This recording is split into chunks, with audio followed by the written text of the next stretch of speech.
Кеңес одағының батыры Бауыржан Момышұлының келіні, жазушы Зейнеп Ахметова Гоголь атындағы облыстық ғылыми әмбебап кітапханасында өз оқырмандарымен кездесу өткізді. Кеш барысында қоғам қайраткері өскелең ұрпақты отансүйгіштікке, адамгершілік пен ізгілікке, дәстүрлі құндылықтарды дәріптеуге шақырып, өмірінің бірқатар естеліктерімен бөлісті. Айзада Рахымжанова кітапхананың тұрақты оқырманы. Ең сүйікті кітаптардың бірі Зейнеп апамыздың шуақты күндері екендігін айтады. Себебі аталмыш кітапта қазақ елінің бейнесі, оның мінезі мен мінез-құлқы жақсы көрсетіліп, қыздарға үлкен тәрбие береді. Бүгінде мен де бір шаңырақтың отанасымын. Ал Зейнеп Ахметова қазақ келіндері образын үлкен биік шыңы. Ол кісіден үйренеріміз әлі де көп, дейді қала тұрғыны. Егер қазақ келіні кімде-кімнен үлгі алам десе, осы Зейнеп апаны қараса, содан ақ үлгі алуға болады деп есептеймін. Шуақты күндер кітабының өзінде үлкен әлем жатыр деп ойлаймын. Бүгінгі осындай рухани кештер молынан ұйымдастыра берсе екен деп ойлаймын.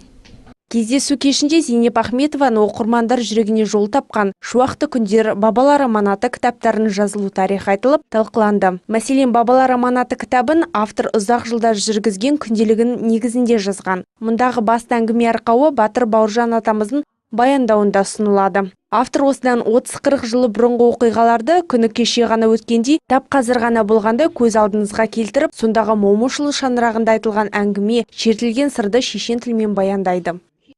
Кейін айтады, сен дейді, сені алдадым дейді, ең қиын жанрды үйреттім дейді.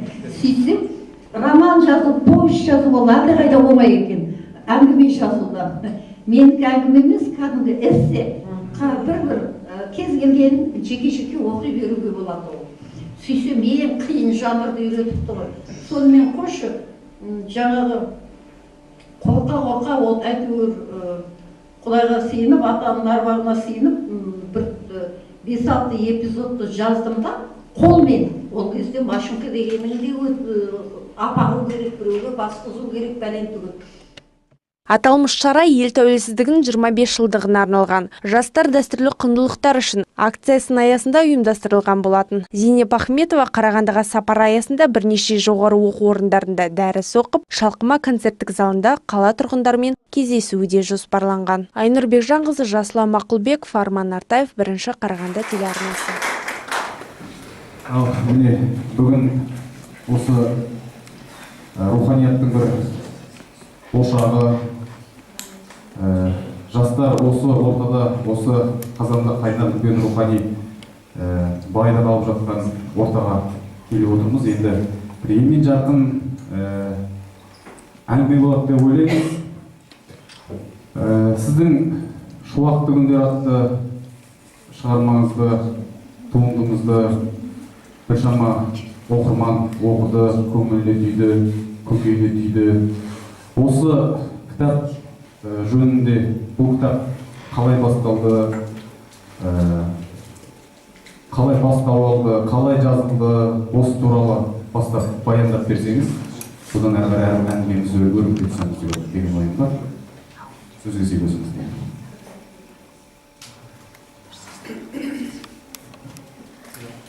Армысыздар, қадірлі бауыр достар. Анау Алматыдан назар басып, келіп өздеріңізбен дидарласып отырғаным Аллаға шүкіршілік етем. Дәм ғайып, дидар ғайып дегендей. Көп жылдардан бері бір атызын сала алмай, келе алмай, сәті түспей жүрген жер еді. Бұл қазақтың талай аймаңдайды марғасқа ұлдары мен қыздары өрбөсі өрбіген әлемге атын танытқан қасиетті жер. Оны бұлай болғанда Бақытжан нағашы жұрты, мына тұрған Қарқаралы Егінді Бұлақ, Бәкеңнің анасы, соны Қаздауысты Қазбек бабамыздан бері қарай келеді екен, сондай кекті атаның жаңағы ұрпағы болған анамыз. Көз түрі болса, нағашы жұртыма келдім деп біраз болар еді. Енді арбағы біліп аттан шығар, мен келіп атырым. 58-ші жылы ата келген екен. Ата келіп, сол кезде шахтерлар сарайы деп аталады екен, сол жерде кездесу болған екен, үлкен әңгіме болған екен. Содан кейін енді Момышұлы шағын жағынан келіп отырғаным менмін. Шуақты күндердің жазылуы туралы енді осыған дейін өте көп айттым мен. Көп айтылды, көп жазылды. Дегенменен жалпы мен кішкене кезімнен күнделік жазған адаммын. Бала кезде күнделік белгілі ғой, мен жаңағы ертеңгілікте тұрдым, бетімді жудым, шашымды тарадым деп сөйтіп жаңағы кіммен шекістің, кіммен бекістің, сондай қарапайым жазылады. Соны есейе бастаған кезде күнде жазбай, бір есте қалатын оқиғаларды жазатын болып, одан кейін өзіңе бір әсер еткен нәрсені, өзің ой түйген дүниелерді сондайды ғана сөйтіп жазып жүрдім. Кейін енді атаға келін болғаннан кейін ойладым ғой, осы кісіні бір көруді армандаған адам қаншама, бір көргенін ұмытпай айтып жүрген адам қаншама. Ал мен тағдыр маңдайыма жазып осы кісіге келін болып отырмын. Олай болатын болса неге осы өзінің әрбір қимыл қозғалысына деген жаза бермеске деп, шынында да солай жаза берді да солай басталып кетті. Кейін апаның қолына көшіп келген кезімізде бір күні бәкең Бақытжан атаға айтып қойдым, папа абайда осы үйде шпион бар, сенің жүрген тұрғаныңның бәрі жазылып жатыр деп.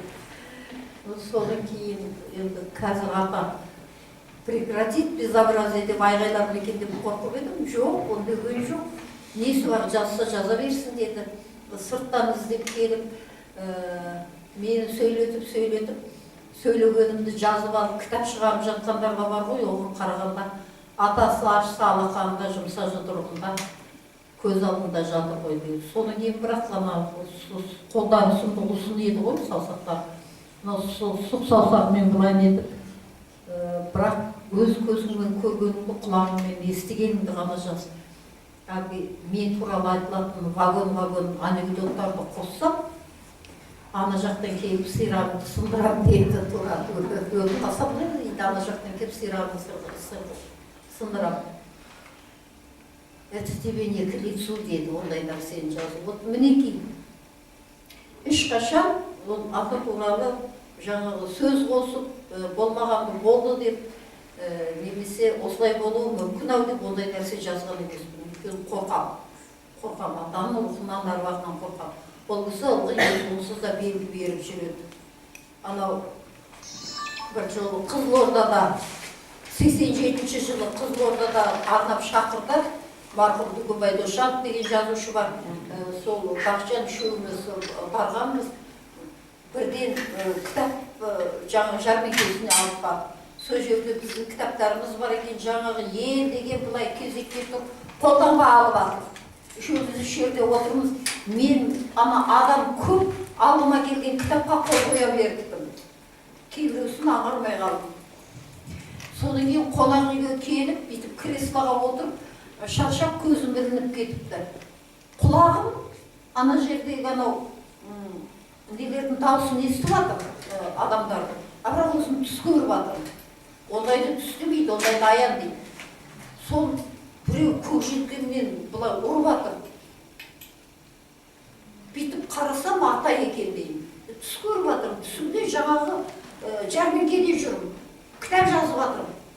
Сол аралықта біреу көк жеткенмен ұрады. Бүйтіп қарасам ата бұлай нетіп жатыр маған. Бүйтсем атаның кітабына қол қойып жатыр екен. Көрдіңіздер ме? Соны бірден қарғып тұрдым. Ой, Құдайдан да атадан да кешіріп сұрап жатырмын жаңа. Абайламай атаның кітабына қол қойғанмын. Атаға ол ұнамаған. Бірден маған белгі берді. Екінші қайтып мен атаның суреті бар жерге кітабына ешқашан қол қойған жоқпын. Бұрын Бақытжанға қол қойыстадым, кейін Ержанға қол қойыстадым болды. Міне осылай кейін ата өмірден өткеннен кейін мен жаңағы қаламғаның 5 дәптер күнделігімді Бақытжанға бердім. Сен енді жазушысың ғой, қаламың төселген уже бірнеше кітаптардың шыққан адамсың. Бәрібір әкең туралы жазасың.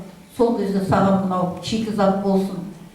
бұл жерде ешкім білмейтін, ешкім көрмеген, ешкім жаза алмайтын дүниелер бар, талай фактілер бар деп едім, алмаймын деп. Неге алмайсың? Болмайды. Неге болмайды? Өйткені бұл келіннің көзімен жазылған. Бұл келіннің көзімен жазылған нәрсе. Менің әкеммен қарым-қатынасым мүлде басқа, сенікі басқа. Біріншіден, мен Алматының асфальтында туып өсіп, орысша оқып, орысша жазатын адам. Ал сен таза қазақ ауылында өсіп, таза қазақи тәрбие алған адамсың. Сол кезде сен келінсің. Сенің психологияң мүлде басқа, менікі басқа. Егер де сенің материалыңды алса, менікі аққа қара жапсырғандай бақырайып тұрады. Содан кейін мен бұны келістіре алмаймын дедім. Келістіре алмаймын. Мынаның барлығы ұлттық өрнекпен өрілген. Ой, қойшы деймін, қайдағы? Мен жаза алмаймын, мен жазушы емеспін.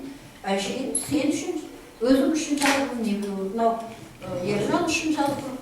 Әргіден кейін сен пайдаланады деп жаздым деймін. Жоқ болмайды деймін.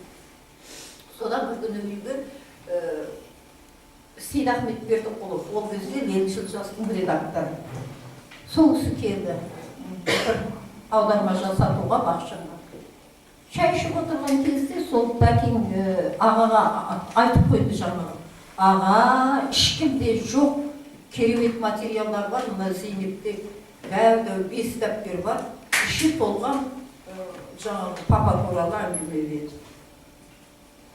Қаншаққа мен журналист емес па, елең етті, көрейік деп. Ол кісі кетті, сонымен қошы, әкеліңді көрейік деп. Мен оны көрсету ойымда болған жоқ, шынымды айтсам. Бірнеше күннен кейін, бір аптадан кейін ба, Бақытжан жаңағы аударманы алып, Лениншіл жасқа кетті. Келген кезде сондай салмақты түрде маған айтады, сен енді отырмасаң болмайды дейді. Неге? Ой, ана аға жоспарға кіргіздік қойыпты дейді. Аға жоспарға кіргіздік қойыпты. Егерде ол жоспар бұзылса, ол ЦК комсомолдан жаңағы сөгіс салатын дейді. Ойбай, енді сәрем үш жыл ғой, өзі ЦК деген, ЦК комсомол дегендер құдай салмасын. Ол нешінші жыл? Тұра тұр. Сонда мына қызықты қара. Менің бір жағынан кейде аяғымның астындағыны көрмейтін аңқаулығым бар, соны аңғармаған ғой. Ол менің қолжазбамды көрмей тұрып қалай жоспарға кіргізеді деп ойламаған ғой. Ал Бақытжан сонша сендіріп айтқанына сен, ойбай енді қайттым деппін ғой. Енді қайттым, мен аға сөгіс салып қалса қайтем деп. Жоқ болмайды, отыр да жаз деп сөйтеді. Оны кейін білдім ғой мені алдаған. Сөйтіп жаңағы, енді қайтем, бұны қалай істеймін? Ештеңе жоқ.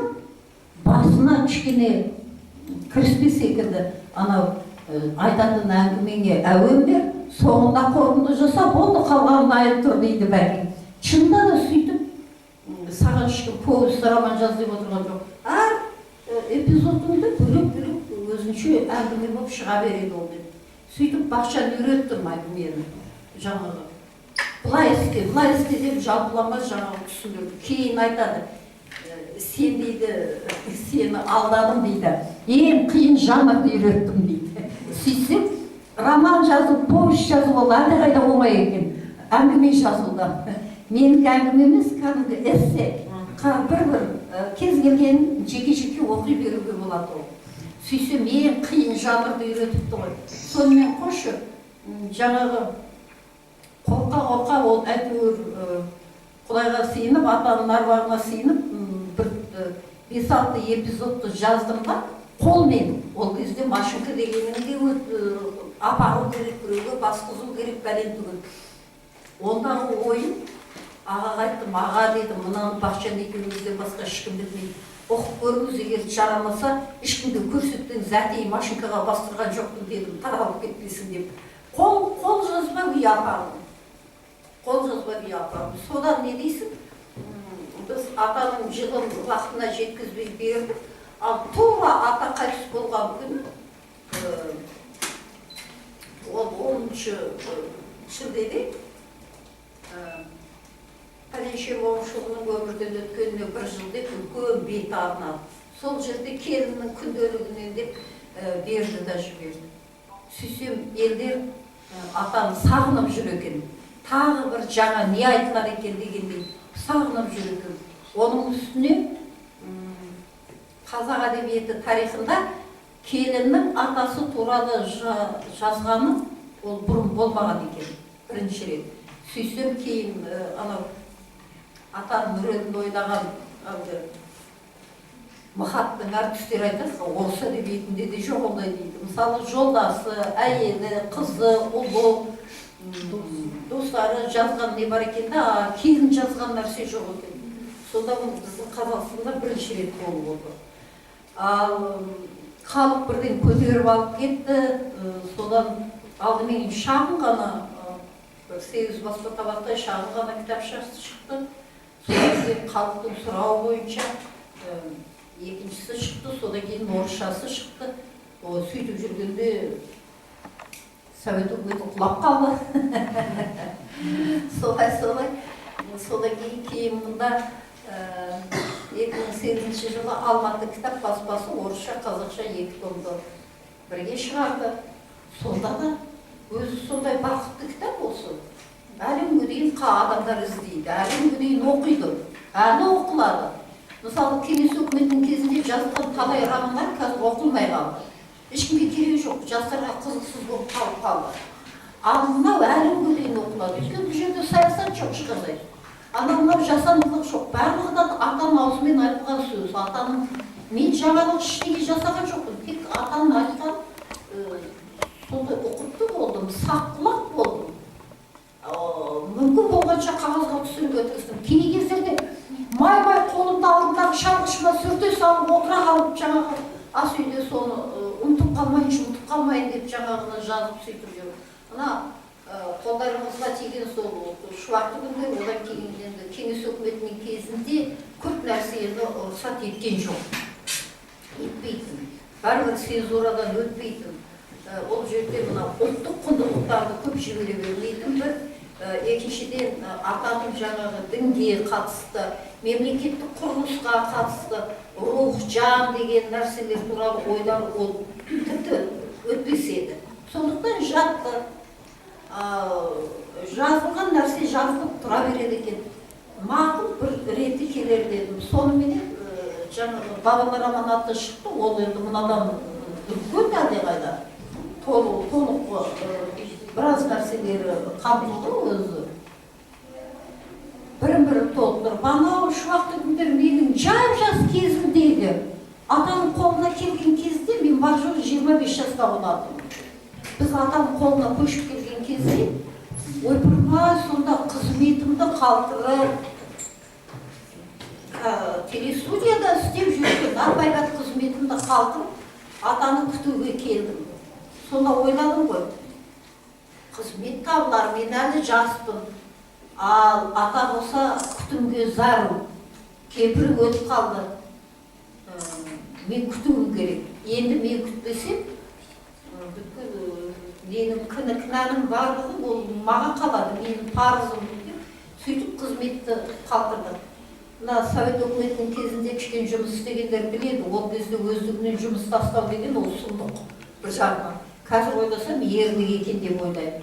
Ол кезде милиция жұмыс істемейтін адам артынан қуып жүріп жұмысқа орналастыратын. Онда жұмыссыз адам болмайтын. Артынан қуып жүріп орналастыратын. Ал мен өздігімнен қалдырдым. Әйтпесе жоғары білімім бар, Казгудың филология факультетін бітірдім. Газетте істедім, содан кейін телевиденияда істеп жүрген кезім. Арасында Ержанның кішкене кезінде мен кітапханада да істедім. Кәдімгідей жаңағы жұмыстан бөлінбей бізді оқытты. Басқа мамандықтың иелері. Мен кітапханада кәдімгі коллегаларым мына жерде көрдім. Өйткені дипломым бар менің. Сирек кітаптар бөлімінде. О жерде не болды? Анау төте жазумен нелер өте көп болды. Мен ол жазуды жақсы білемін. Содан кейін ол сымен мен істейтін, сағатпен істеуге болатын Ержан кішкентай кезі маған өте ыңғайлы болды. Сондықтан мен ол жерде 3 жылдай жұмыс істедім. Құдайға шүкір, сонда өте көптеген жаңағы елдің қолы жете бермейтін алаш ардагерлерінің қаншама дүниелерін сол жерден оқыдым. Басқа да елдер көп біле бермейтін дүниелердің барлығын сол жерден оқыған болатын.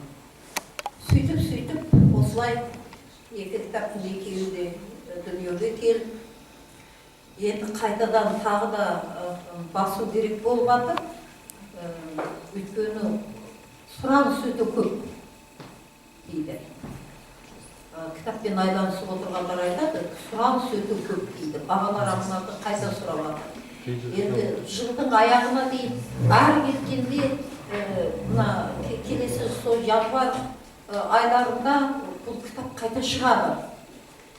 Оғанға дейін мен қазір ұлттық салт дәстүр, әдет ғұрып, ырым тыйым соларды ұқтырып, түсіндіріп, соларды туралы жазып жатырмын. Анау келіннің жаңадан аяғы ауыр болған кезінен бастап өтілет болатығын неше түрді жаңағы салт дәстүрлер, соның барлығын түсіндіріп, ұқтырып, қазір соны жазып жатырмын. Сұрауға жауап бердім. Рахмет. Қошемет көрсетіп отырайық. Енді сіздердің әулеттеріңіз шығармашылық әулет болды,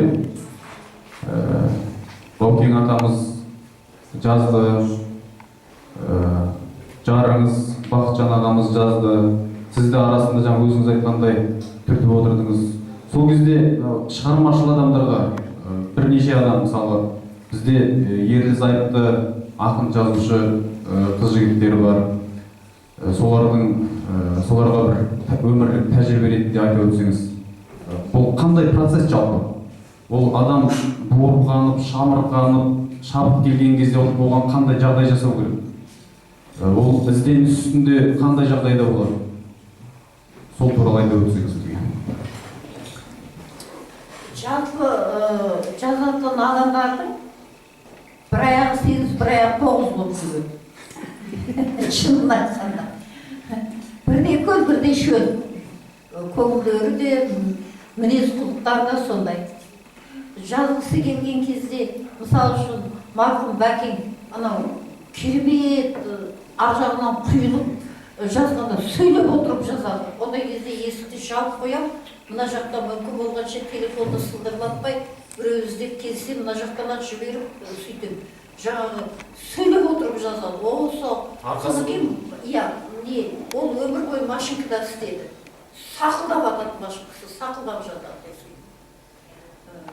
Ал біз атамен бірге тұрған кезде, енді ол кезде ата қартайған кезі. Қаншетті мен көп жазатынның барлығын жазып қойған, арасында ғана бірнеше рет үлкен бір нәрселерін жазу керек болып, ол кезде сол ата кімге, Ержанға әкей шақырып, Ержан онда кішкентай.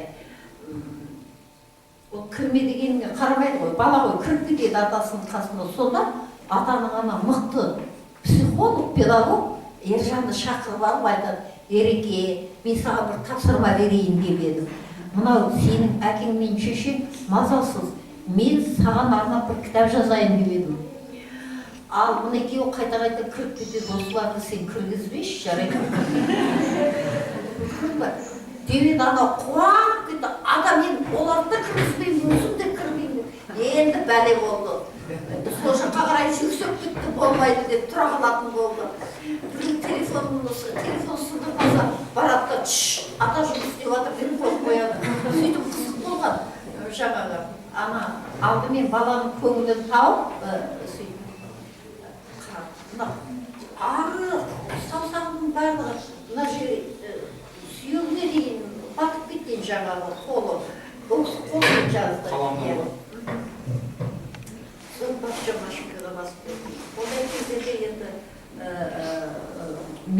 мен ол кезде жай күнделік жазғаны болмаса, мынандай туған айланысқан жоқ қой.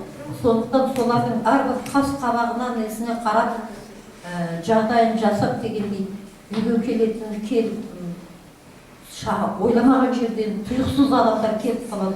Ондай кезде ол адамдардың да ренжімейтіндей қылып көңілін табуым керек. Мына жаққа алып кіріп шайын беріп, ренжімеңіз, ата жұмыс істеп жатыр еді, қазір бөлуге болмайды деп. Мен білемін, ол бөлінсе, содан кейін ары қарай жұмыс істей алмай қалады. Бақытжан да сондай. Содан кейін ол көбінесе түн ішінде істейді. Түнде істейді көбінесе. Анау аудармамен де айланысты ғой. Түнде ел ұйықтаған кезде, тыныш кезде, әйтпесе тереземіздің түбінен трамвай өтеді. Күндіз деген даңғыр-дұңғыр, сақыр-сұқыр болады тереземіз. Түн ішінде тыныш.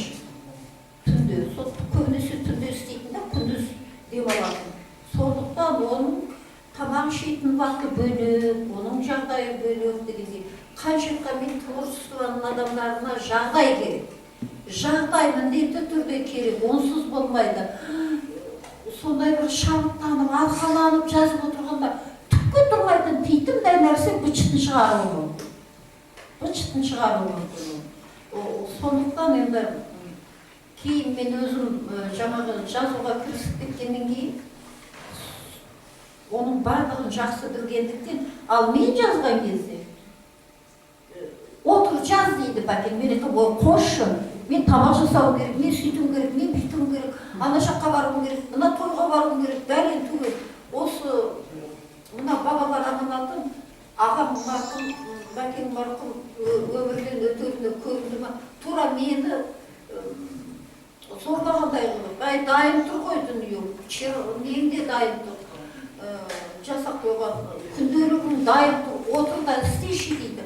Содан ана есікті сыртынан жапты. Үйде қайнымның қызы, студент қызы барында. Сен бізге алаңдама. Біз өз тамағымызды өзіміз жасап ішеміз. Анар келеді, өзіміз бар. Осылай мені тура қамағандай қылып, мына айды куә оған. Жаз, отыр. Сонда жақындары звондаса, ой, Зейнептің секретары болып жатыр ғой, телефонға жауап беремін. Соны шай қайнатып беремін деп әзілдеп күлетін. Құдайдың құдіреті сол кезде бәкеңнің сондай қамқорлығыменен бітіп қалды осы кітап. Кейін ойлаймын, әлеміне кітап шықты, 2-3 айдан кейін бәкеңде өмірден өтті. Көріп кетті бірақ. Енді құдай ойлап қарасам, егер бәкең өмірден өткеннен кейін жазсам ол кітапты, ол мүлде басқаша шығар еді. Сөйтіп еді, бүйтіп еді деп өткен шақпен жазар еді. Мына жерде бәкең бар кез ғой, осы көңілім толып, жарқырап отырып жазғандықтан, мынау да сондай толып жаңағы айдар болып шықты. Арайт, берайт, творчествоның адамдарына бап керек, бап. Ол мына үлкен ақындардың әсіресе жазушылардың жұбайлары айтайық, Ғафу ағаның үйіндегі апамыз, Сырбай ағаның үйіндегі апамыз, осы кісілердің барлығы сол ағалардың жаңағы әпенде мінезіне де бәріне сондай шыдағандықтан сол ағалар артына қарайламай, ештеңеге алаңдамай сондай жақсы шығармаларды туғызды. Қалай болғанда да бап керек, бап. Әлгі бақ шабама дегендей, бұл жерде солай. Кейде керемет талантты жігіттердің бағын ақымақ әйелдері байлап жіберетін жағдай болады. Немесе керемет ақын қыздардың бағын топас күйеулері бағын байлап жіберетін де жағдай болады. Ол жасырын емес, шынында да солай. Бұл жерде өзі жазбаса да сол рухани дүниені түсінетін қасындағы жарының жай күйін ұғатуын адам болып атса, ол жерде жақсы шығар еді деп ойлаймын.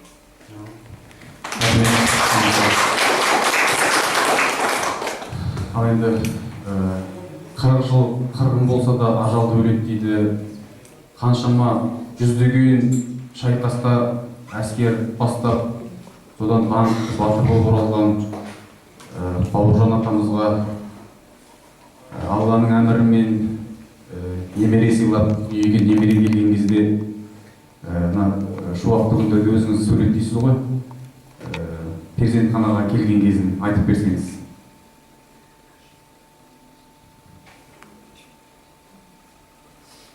Ол кезде атаның отбасы бөлек. Ол кезде Ғайникамал апайдың тірі кезі. Жалпы мен атаның қолына түскен жоқпын алғаш. Бақытжанның нағашы апасы, анасының туған әпкесінің қолына түстім. Жалпы Бақытжан өз нағашыларының қолында өскен. Оны қаракесектер тәрбиелеген үшін. Расында. Ата соғыс уақытымен қосқанда 14 жылдан кейін отының басына оралған кісі. Соны, бұлай қарасаңыз, енді жылда бір рет демалысқа келіп кеткені болмаса, Бақытжан жүйелі түрде әкелік тәрбие көрмеген. Сондықтан мына ішінде қыжыл қалған, әкеге деген бір реніш, өкпе қалған. Сон 57-ші жылы ата бір жыл әскери қызметтен босанып келеді. Бір-екі жыл бірге тұрды ма, тұрмады ма, соны қайтадан бір сұлуға үйленіп қойды ғой. Сөйті. Жалпы мен айтамын, әкесі жақсы кісінің шешесі көп болады деп. Енді қайтып айтамын, атамның әйелі көп болды деп айтқаннан гөрі анандай айтқан жақсы болады. Солай. Ал ол Бақытжанға енді инедей қадалған. Алғашқы әйелі перзент сүйгізген жары дегендей. Анасы ұшында сондай әкесімен ара қатынасы күрделі болған. Олар айлап жылдап бір-бір көрмесе жүре береді. Көрген кезде кәдімгідей еміреніп табысып алады. Енді бір сәтте қарасам быт-шыттары шығады екеуінде. Bir сәтте қарасам қақылдап күліп отырады. Сондай. Соны ойлайсың мен. Мыналарды түсіну екен мына ұшындарын.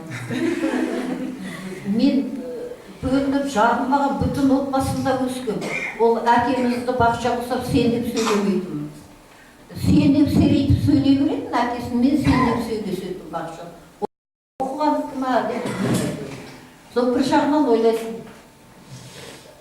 Қарапайым нәрседе тез екеуі шарт-шұрт болады. Ал енді үлкен мынау адамзатқа байланысты тақырыптарға келгенде екеуінің ойы бір жерден шығады. Ондай кезде екеуі бір арнаға түсе кетеді. Соны ойлаймын, ағаштың бұтағы иір болған мен тамыры бір ғой бәрі. Қаншаққа мен тегі бір, тамыры бір деп. Содан не дейсіз, сөйтіп жүрдім, біраз жыл күттім, қарадым, бірақ кез келген келін, кез келген енеге сіңіп кете алады. Өйткені жынысы бір бұлай ойлау қабілеттері әйел адамның дегендей бірдей. Ал атаны күту өте қиын екен. Олдыменен кіріп тілімен шықсаң да, ол кемпіріне батып айтады, оның келініне айта алмайды, қанша айтқанмен. Батып айта алмайды деген. Оның үстіне біздің ата секілді адам. Оның үстіне атаға құда түсуші бәлелер көп болса да, атаға қызығушылар көп болса енді. Сөйтіп жүргенде ата тағда үйленіп кет қалды. Бірақ бағысып келісіп сөйтіп солай тұрдым. Содан кейін ата, ол апаймен 6 жылға жуық бірге тұрды. Содан кейін қайтыс болды. Ана Бақытжанның айтатыны бар ғой, осы анау Золушканы жалғыз өгей шешесі болған үшін бүкіл әлем аяйды дейді. Мультфильм жасайды, кино жасайды, спектакль жасайды.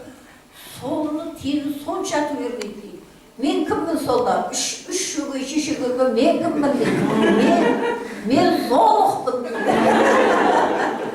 Сөйтіп жүріп ол 4-ші рет Золушка болды ғой. Енді қазір күлеміз анау үлкен немерем өте салмақты бала, көз қарасы да ата секілді, оның көзінің қарағанына да кісі шыдай алмайды. Мұна кесіп сөйлейді, бар, жоқ деп сөйтіп. Содан кейін ата сияқты математикаға құмар. Ата жас кезінде шарт емес атанған ғой, жаңа математикаға керемет мықты болғандықтан. Ал ана екіншісі Мадияр деген өзім сияқты адамдарға тез жұғысады, сондай өте ашық бала. әдемі қыздарға көп қарайды жаңағы. 6-шы класста оқиды, бірақ өзінен үлкен қыздарға ғашық болды. Соған қараймыз да, осы атаға тартып кетеді. Атаға тартып кетер ме екен деп күліп қоямыз жаңағы. Олардың момышылдары ғой. Ата сол Ержанды момышыл третий дейтін, 3-ші момышылды. Неге екен?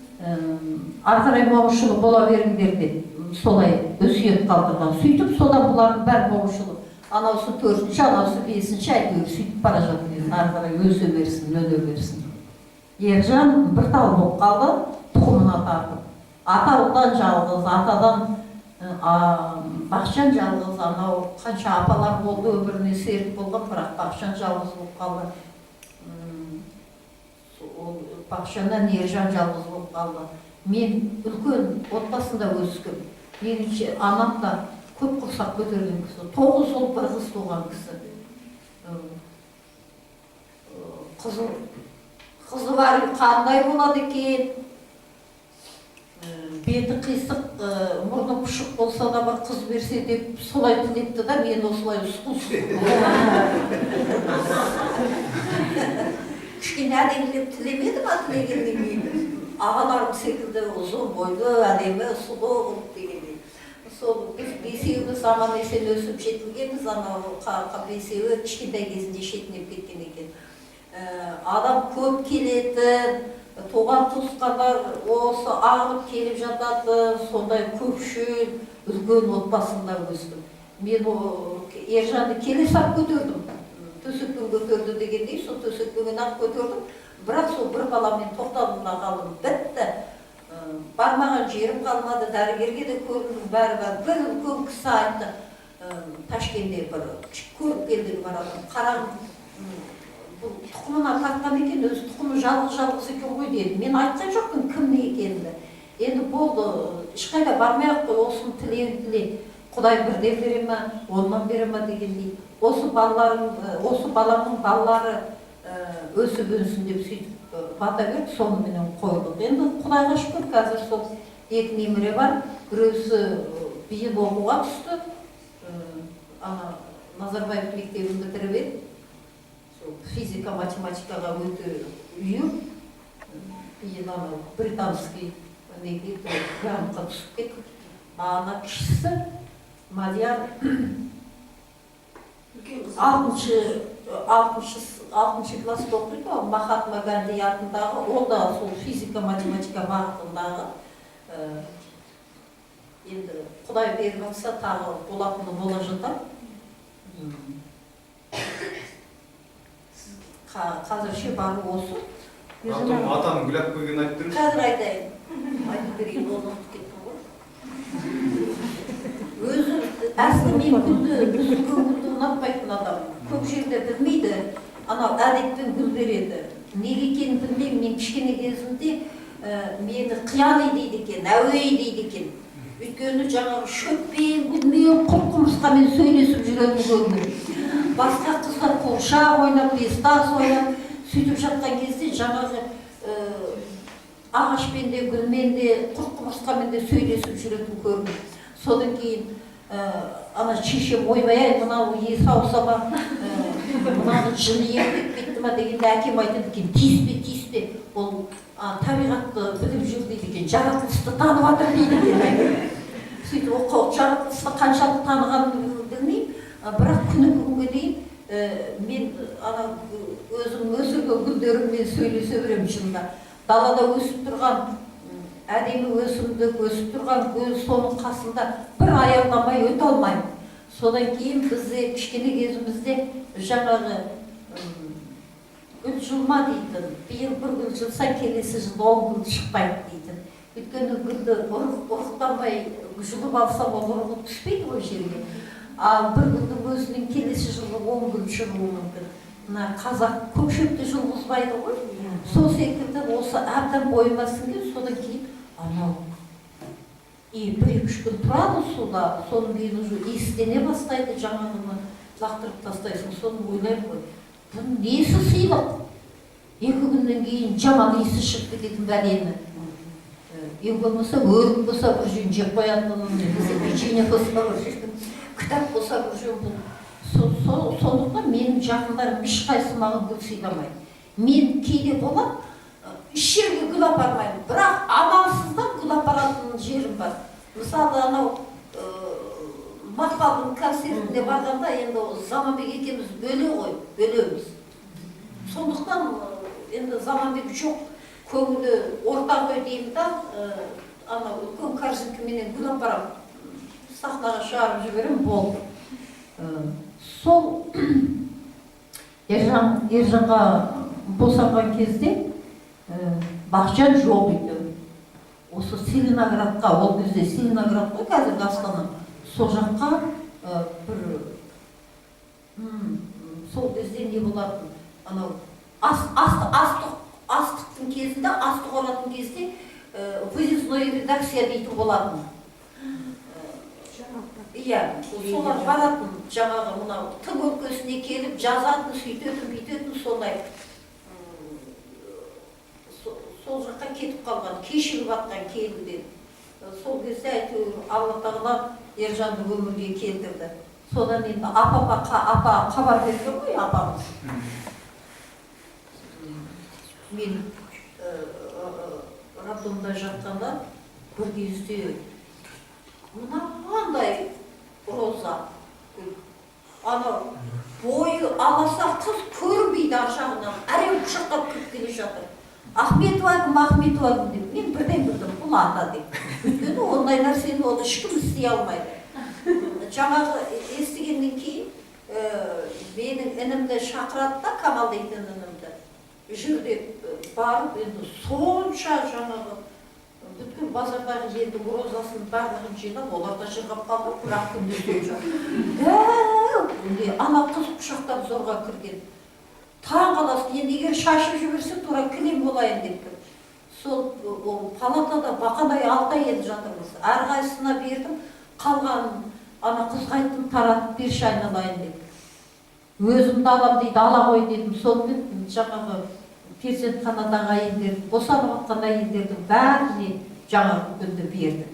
Ана қыз бұл Пәленше Момышұлының әкелген гүлі деп сөйткен, елдің бәрі енді көбі жас босанып жатқан әйелдер ырымшыл деді ғой, бәрі ырым қылып алған. Сонда кейін ойлаймын, ой тоба, ана ата әтей жіберді ғой сонша гүлдің маған түкке керегі жоқ. Оны мен не істеймін сонша гүл? Әтей істеді ғой сол, ана босанып жатқан келіндердің бәріне сый болсын деді ғой.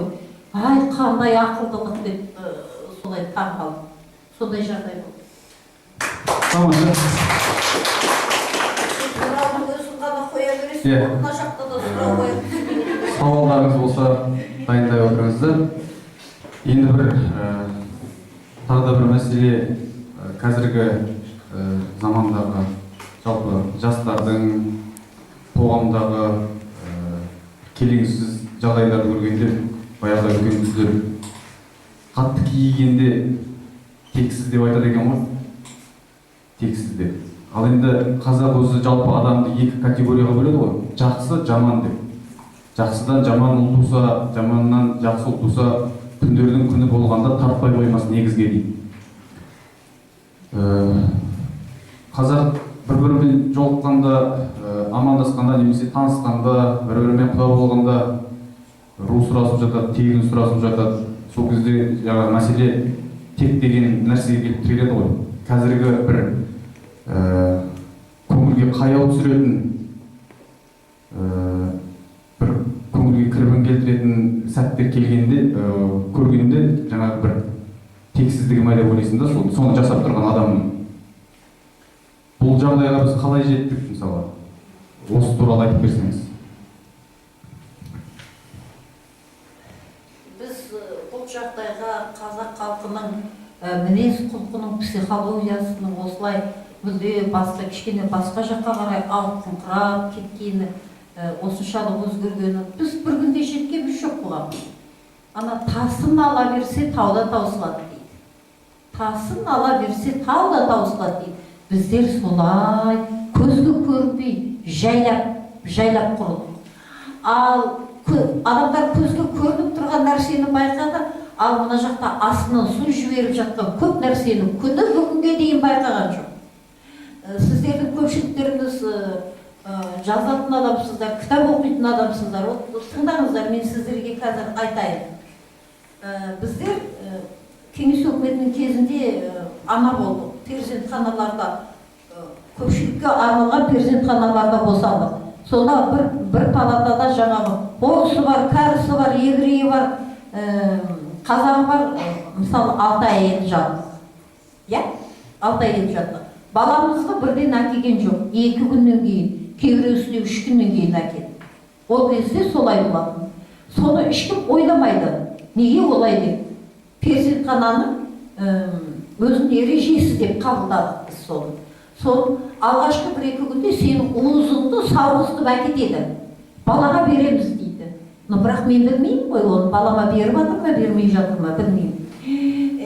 Ана уызды сен өзің төсің арқылы емізбейсің. Сені сауғызтып алып кетеді. Жаңа. Анадан да ол қалай екен. Содан кейін алып келеді баланы 2-3 күннен кейін. Кейін ойлаймын ғой сон. Апырай, неге бірден балама уыз емкізбеді? Неге оны шишаға сауғызтып әкетті? Неге? Содан кейін қарасам, ғалым, енді біздің бұрынғы әжелеріміз, мынау жаратылыстың өзінен оқып үйренген, жаратылыстың өзінен білім алған әжелеріміз қазіргі ғалымдардан артық білген екен. Қазақ айтады ғой, уызына жармаған өміріне жармайды. Содан кейін нашар адамды айтады, ол уызына жармаған сұмырайды. Жақсы адамды айтады, текті адамды айтады, уызына жарған дейді. Бесік көрген дейді. Көрдіңіздер ме, қандай әдемі сөз. Ал енді қараңыздар. Сол кездегі сол уыз ембегендер қазір өздері балалы шағалы болып кеткендер. Өздері балалы шағалы болып. Енді қараңыз. Баланың кіндігі түспей, бізді радомнан шығармайды. Содан кейін, баланың кіндігін кім кесті? Мен қайдан білейін? Кім кескенін? Мен босандырған, мысалы, орыс әйел болады, оның аты жөнінде білмеймін. Бала кіндік шешеге тартады деп қазақ бекер айтпайды. Өйткені жаңа туған баланың тірі тәнін ұстаған адам мына қол арқылы оның бойындағы белгілі бір қасиет аура берді. Сонда 70 жыл бойы бұл қазақтың кіндігін кім кеспеді? Ойлап қараңыздаршы. Ол біріне-бірі былай келіп жатыр. Бұна қарағанда, қой соған байланысты дейсің бе, мүмкін кейбіреу жоқ, олай емес. Бұның барлығы жаратылыс табиғаттан. Енді қараңыз, жаңағы уызда анау баланың бүтін өміріне жететін, иммунитет беретін, қорғаныш күш беретін қасиет болады. Сол тектік қасиет сол жерге жинақталған. Ал қазақ неге келін іздегенде бұрын текті жеңдерін іздеген. Ананың зәу-заты арғы жетім тұсына дейін рух тазалығы, сол барлығы анау уызда жиналады екен. Айтады ғой, орыстар исторический память дейді. Біз тарихи жан дейміз. Көрдіңіздер ме? Тектік қасиет, тарихи жан уызда екен. Ал тектік қасиет дегеніміз ол ұлттық қасиет. Сонда қанша ұрпақ уыз емген жоқ. Ол уызды қайда жібергенін білмеймін мен. Осыны ешкім ойланбаған сол кезде. Баланың кіндігі қайда? Кескен кіндік қайда? Ит жеді ма, мысық жеді ма? Ит пен мысық құсап ырылдасып жүргенімізде сол шығар мүмкін. Баланың жолдасы қайда? Күні бүгінге дейін, баланың жолдасы қайда деп бір қазақ сұрамайды. Ал ол қайда кетіп жатыр? Қазір баланың кіндігі түспей-ақ үйден шығарып жіберді, роддомнан шығаратын болды. Ол жақсы. Баланың кіндігін не істейміз деп маған звондап сөйтіп жатады. мен не істеу керек екенін айтып беремін жаңа. Бұрын не істеген? Баланың кіндігімен, қыз баланың кіндігімен жолдасын оттың басына көмген.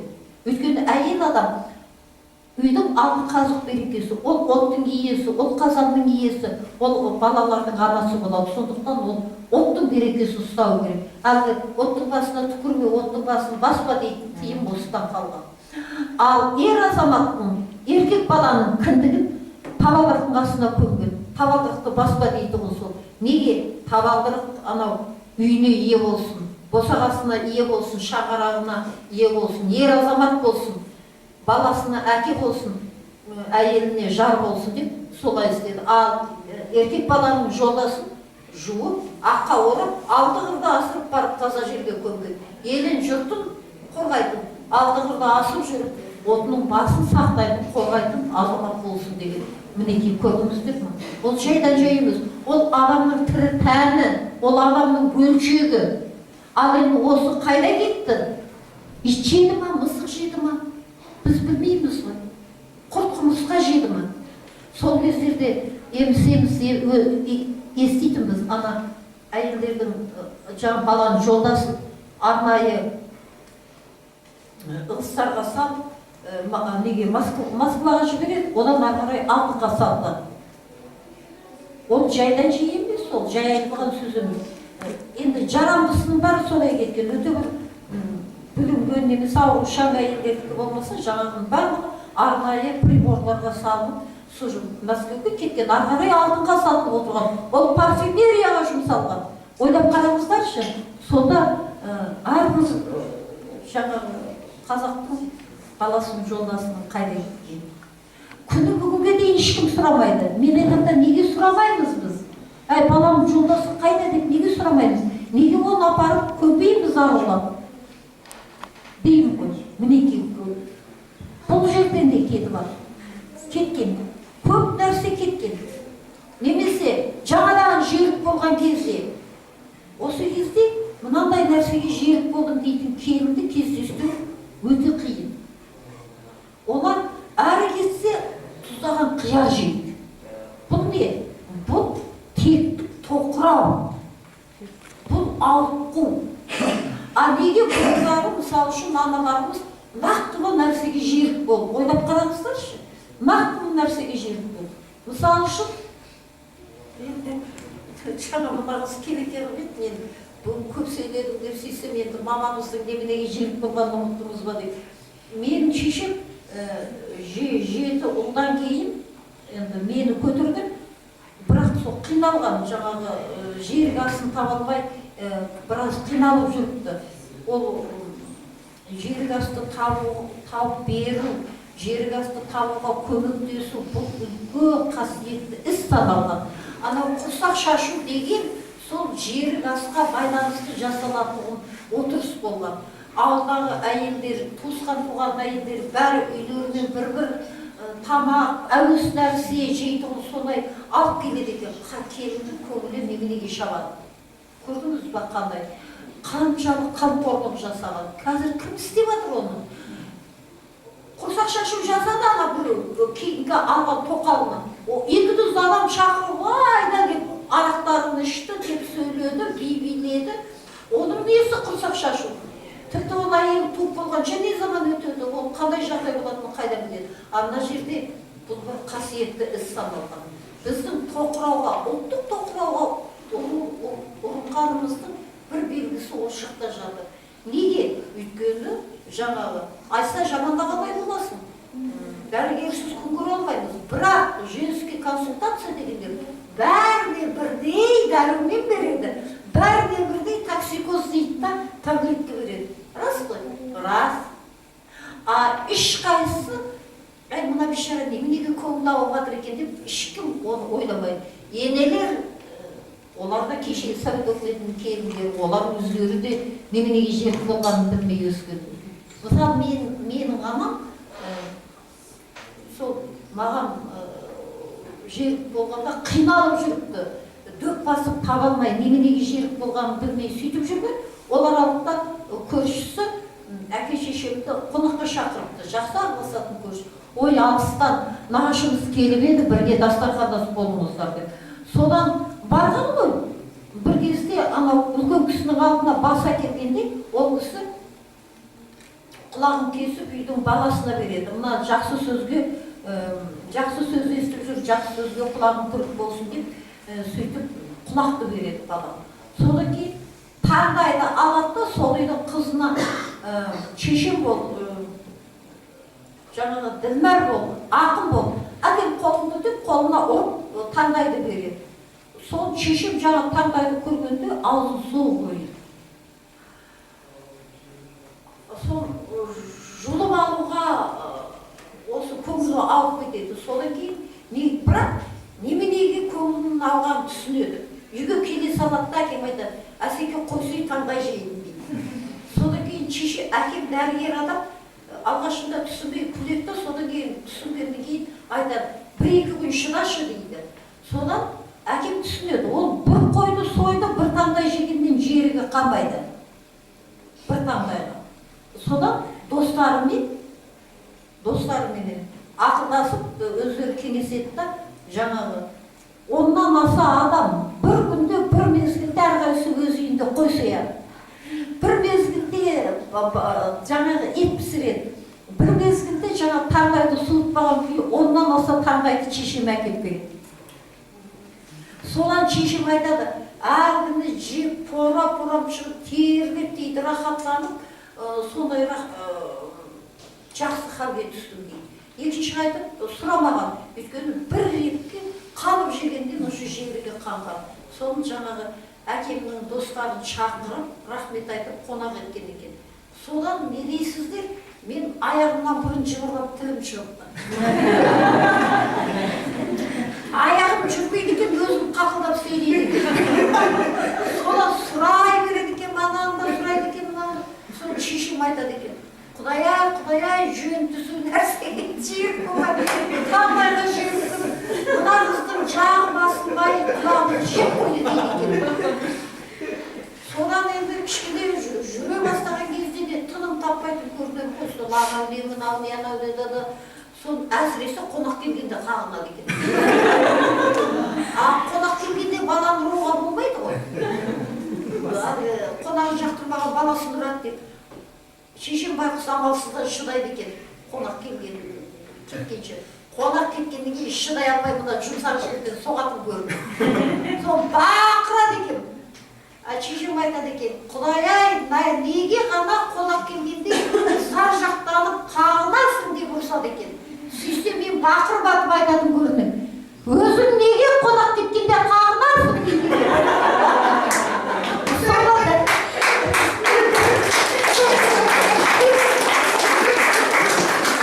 Содан біздің үйдің адамдарында мынандай мақал пайда болды. Қонақ келгенде Зейнеп қағынады, қонақ кеткенде апам қағынады. Енді кейін осыны айтып отыр. Мамам айтып жатыр да, кейін мен тұрмысқа шыққанда. Соны бәкең тыңдап отыр. Ой апа, бұл қазірде жетісіп тұрған жоқ. Бұл қазірде жетісіп тұрған жоқ. Өзінің аузын менің құлағымды аямайды дейді. Сөйлей береді. Не батарейкасы бітпейді дейді. Не құлағым бұрап тастайды. Радио. Содан бұл да жайылып кетті. Бәрі күледі. Мен айтам ғой. Күлкі де күлкі. Бірақ жерік нәрсенің өзі, жерік астың өзі адамның мінезіне, жаратылысына әсер етеді. Неге бұрынғы батыр бабаларымыздың, мысалы аналар, жолбарыстың жүрегіне, қабыланның етіне, аюдың етіне, тағы бір нәрсе, сұңқардың миына жерік болды деп сөйтіп жатады, е? Ойлап қараңыздаршы. Ол жайдан жай емес. Ал қазіргілерді бәрі бірдей. Айтам ғой, бәріне бірдей дәрумен береді. Бәріне бірдей жаңағы тасикозит та дәрі береді. Біздердікі қазір ары кетсе сол құрт жейді, тіпті құртта жемейді. Көбі тұздалған қияр жейді. Ол тұздалған қияр сенің ата-бабаның асы емес қой. Осыған қарады біздің халықтың әйелдерде жаңағы жеріктік тоқыраудың бар екен. Мінекей, бұнда ұлттық қадір қасиетке кесірін тигізді. Осылай келе берген, одан кейін бар берірақ келген кезде, мына өзіңіз қараңыз, кіндігін бөтен ұлт кесті. Кіндігінің қайда қалғанын ешкім білмейді. Уыз емген жоқ. Енді бесік жырын тыңдаған жоқ. Бесік жыры мына ең алғашқы тәрбиенің әліппесі, ұлттық тәрбиенің әліппесі. Бесік жырын тыңдаған жоқ. Әженің ертегін тыңдамады. Ал одан бері қарай келгенде, тұсау кесуге келгенде, ол жерде де осы мен тұсау кескенде сұмдық тынымсыз. Бір тыным таппайды, зытып жүреді. Халықпен Құрманалы дейді, ол бір композитор жігіт бар. Жеңеше деп бір күні келді, Мақпал деп атын қойған қыз, 4 жылдан кейін туылған қыз. Соны тұсау кесіп беріңіз дейді. Мен айттым, мен қартайдым ғой. Болмайды кәрі адамдарға тұсау кесуге. Анау кемпірлердің тұсау кесіп жүргені дұрыс емес деді. Баланың тұсауын кемпір кеспеу керек. Сен өзің ойлап қарашы, өзі белін ұстап, тізесі сырқырап, зорға жүрген кемпір баланың тұсауын кескенде қалай жүріп кетеді деп ойлайсың. Өзі талданған жүрген кемпір. Ал еркек балалардың тұсауы міне мына секілді чиновник болсын деп, мықты чиновник болсын деп, ақын болсын деп дегендей сондай, мысалы еркек балалардың тұсауын ер азамат кесу керек.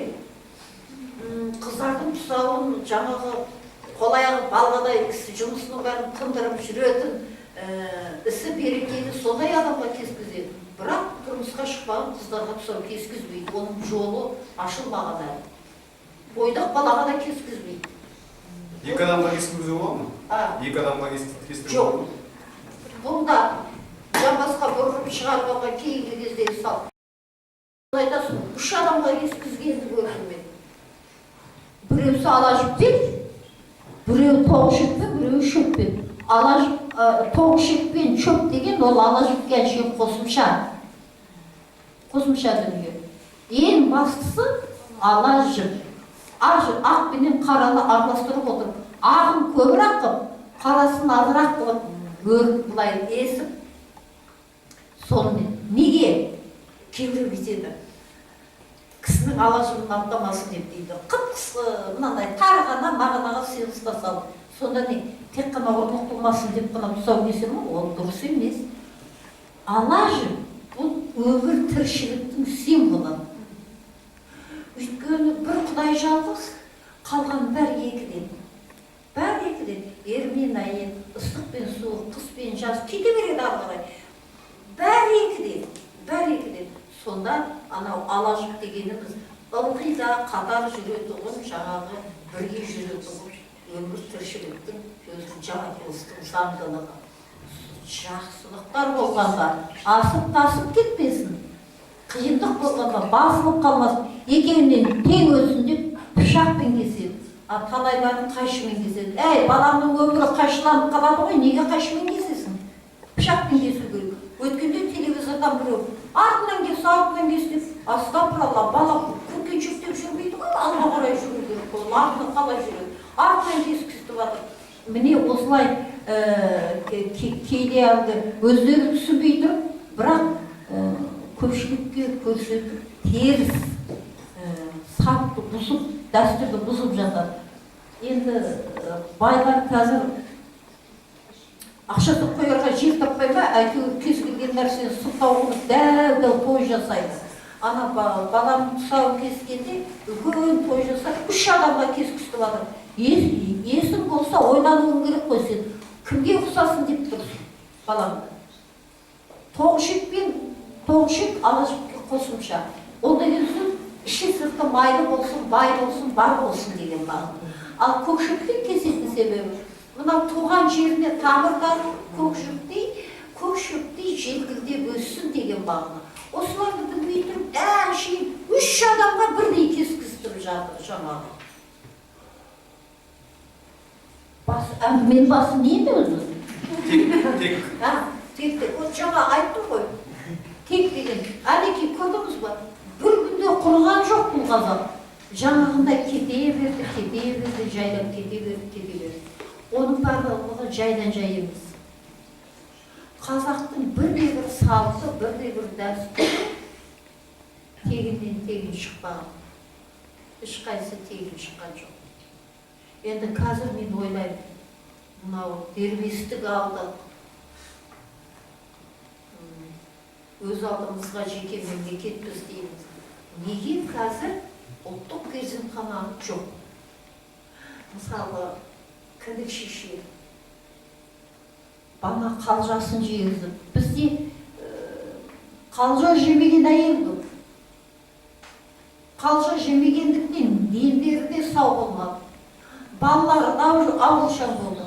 Қазақта мысалы үшін 40 күн жас босанған әйел ұшында, ана ұшында, бала ұшында бұл қауіпті кезең саналады.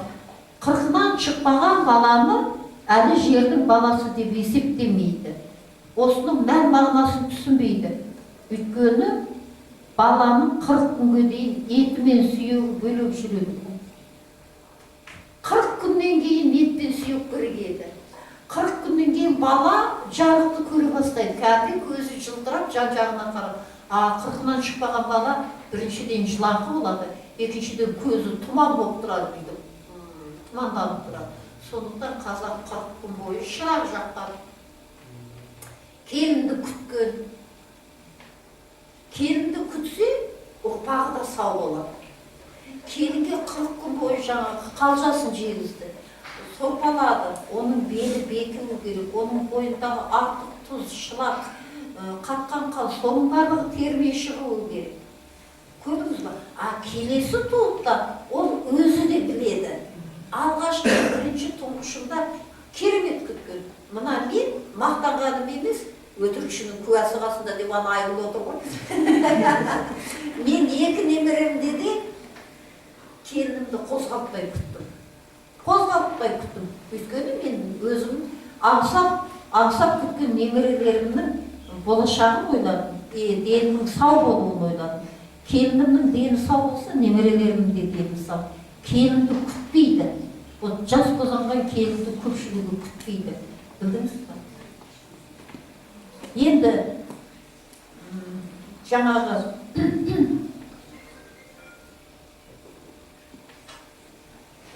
бесікке бөленеді. Қазіргілер бесікке бөленеді. Иә. Содан кейін мына бұрын қазақтың керемет азаматтарын бесік көрген дейді. Білесіздер, бесік көрген дейді. Мына бесікте өскен, бұрын бесікте өскен қазақ өте салмақты болған. Кез келген қазақ 4 ауыз өлең айта алған, өлең шығара алған. Өйткені ол туғанынан бастап бесік жырын естіп өсті. Бесік жырындағы сөздер деген сұмдық. Бізге әйтеуір там-тұм жеткені әлді ақ көпем ақ бесікке жатты. Бірақ әрбір ана өзінің жүрегінен, әрбір әже өзінің көңілінен шығарып отырып айтқан. Ол жерде бәрі айтылады, бәрі. Мысалы үшін, арша мекен бесігі, алар мекен әкесі, өрік мекен бесігі, сүйер мекен әкесі, жиде мекен бесігі, жігіт мекен әкесі деп өстіп, жаңа тақпақтап сөйтіп, соны ана бала қанша сөз құлағына туғаннан бастап сіңеді. Әуенмен. Ана бүткіл қазақ даласы ән салып тұрғандай деп Затаевич бекер айтқан жоқ қой. Сол ана бала бесікте жатқан кезде ол сөзді де, әуенді де құлағына сіңіреді. Ал біз бәленбай ұрпақ бесік көрген жоқ. Ол қазақтың әлгі өзінің көп нәрсесінен айырылып отырған, тектілігінен айырылғанның тағы бір себебі де бесік тәрбиесінде жатыр. Бесік деген, бұлай ойлап қарасаңыз, бұл қазақ халқының бір ғажап киіз үйі, қазақтың өнер туындысының шыңы болса, бесікте соның қасиетті мүмкін. Бір бесікпен қанша бала тәрбиеленеді, қанша бала өседі. Қазақ бесікті, табалдырықты, бесікті, шаңырақты осыны қасиетті санайды. Неге? Өйткені кез келген үй табалдырықтан басталады. Табалдырықтан басталады. Бесікпен ұрпағың өседі. Шаңырақпен еңсең биіктейді. Үй болады, түтінің шығады.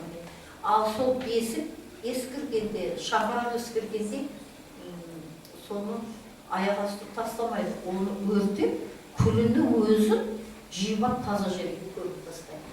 Мысалы, оңтүстік жақтарда ескірген шаңырақтың үстіне ләйлек дейміз ғой, айыз дейді. Солар ұя салады. Тіпті сол шөпті үйдің үстіне қойып қояды. Сол жерге ұя салады құстар, тіпті соңға дейін. Көрдіңіздер ме? Біздер бесіктен айырылғанымызға не заман. Содан кейін бесікте өскен балалар сөз тыңдағыш, өте салмақты болады. Мына қол аяғы болып, қазір қайдағы бір америкалық метод, бәлен метод, түген метод деп балаларды бірден киім кигізтіп бос тастайды. Айналып кетейін, ол бос жатқан баланың қол аяғы жыбырлайды да жатады ғой. Ойлап көрші. Сол кейін өзінің қолының несінен өзі шошып оянады. Қайта-қайта шошып оянған баланың психикасына да әсер етеді ғой. Осыларды аңғармайды. Вот бала бос жату керек, бала бос жату керек. Вот неге тынымсыз?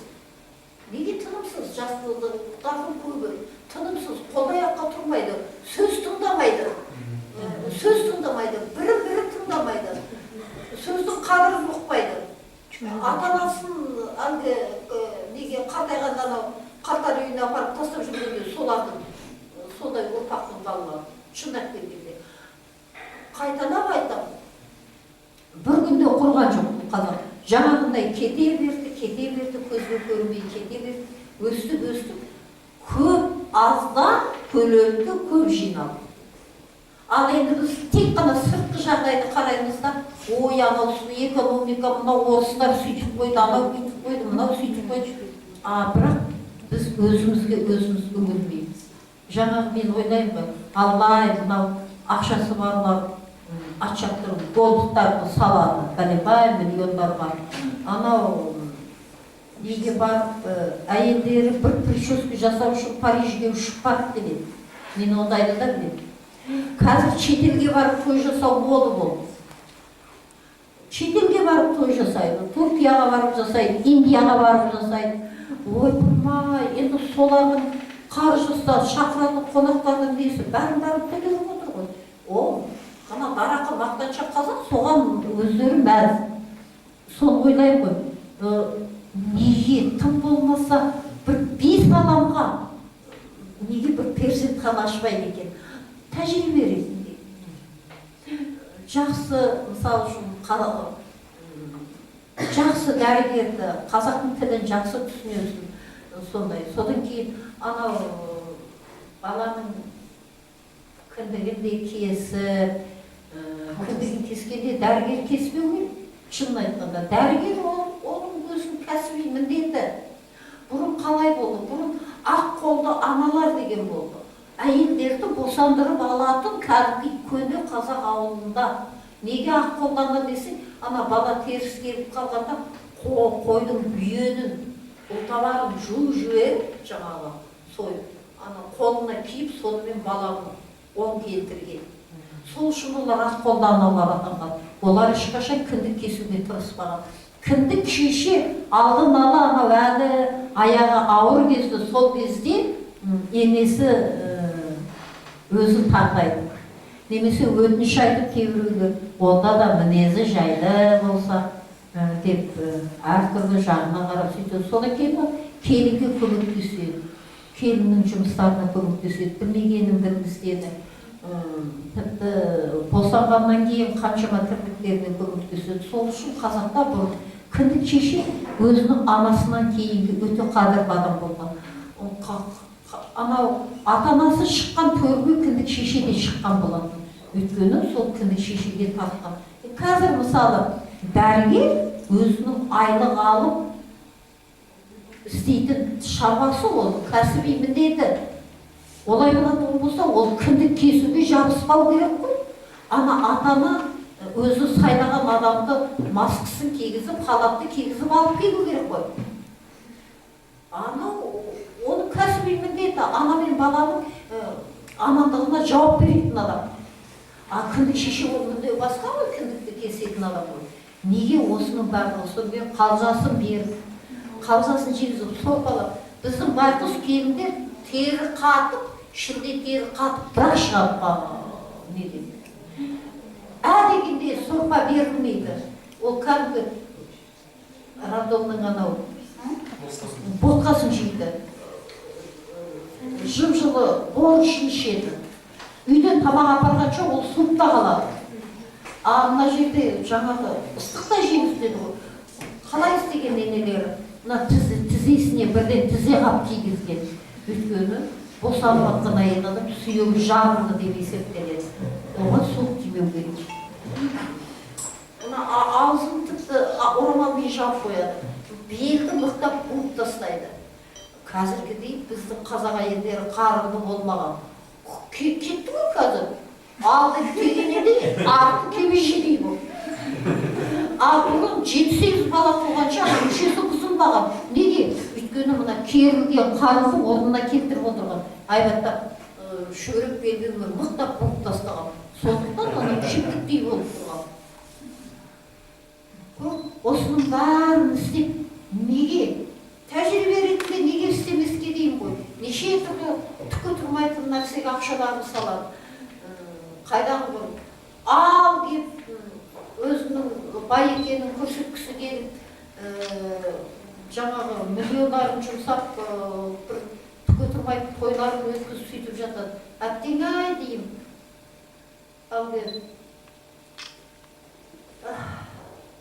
сүзеген танаға Құдай мүйіз бермепті дейді. Вот мен сондаймын. Егер ақшам болса, жаңағының барлығын істер едім. Амал қанша, анаған айтасың, мынаған айтасың, ешкім құлағына кірмейді, жарайды. Кім болмаса айта берейін, жазайын. Бір күн болмаса бір күн, бір иманда біреу кездесі болса, істейтін шығар дейсің. Неге істемеске? Енді бізді кім қолын болса болды. Біздің қазақтың бір келіспейтін жері орыста болғысы келеді, ағылшында болғысы келеді, арабта, қазір тіпті Қытай болғысы келмейді. Бірақ қазақ болғысы келмейді, соған да қалам. Қазақ болғысы келмейді. Намыстанып жүріп, ойбай, тіл білмейді екен деп айтпасын деп, намыстанып бүткіл қазақ орысша сөйледі. Енді намыстанып ағылшынша сөйлеп алды, шетінен. Кемпірлерге дейін отыр компьютерда. Бірақ қазақ тіліне келгенде намыстанбайды. Өзінің тілін білуге намыстанбайды. Кім болсаң сол бол. Бірақ мен айтамын да айналайын. 1000 жерден ағылшынша сайра, 1000 жерден арабша сайра. Бір бетіңді қайтесің дейін, бетіңді. Бетің қазақ қой, жан